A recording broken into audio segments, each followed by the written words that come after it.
Alloh subhanahu va taolo ba'zi bir odamlardan so'rar ekan qiyomat kunidagi, "Hoy bandam, meni biror marotaba erkalatganmisan? Ey Robbim, sen olamlarning Robbisi bo'lsin, mulukut dunyo va axiro, dunyo va oxiratning egasi bo'lsin. Qanday seni erkalatiladi?" Shunda Alloh taolo aytar ekanki, "Meni 99 ta ismi sifatim bor.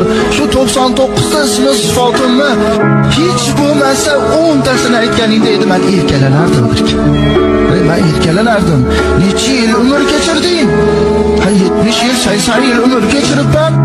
Shu 70 yil, 80 yil umrning ichida biror marotaba meni 99 ta ismimni aytganmisan?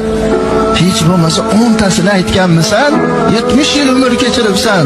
Agar sen menga hech bo'lmasa 99 ta ismi sifatimdan 10 tasini bo'lsa ham aytib, "Ey Robbim, ber" deganingda, men erkalanib farishtalarga aytardim, "O bandamni qaragin, bir maqsadi bor ekan, mendan bir so'rashligi bor ekanki, ismlarimni aytib turibdi, guvoh bo'linglar, nima so'rasa beraman" deb Alloh taolo turib olar.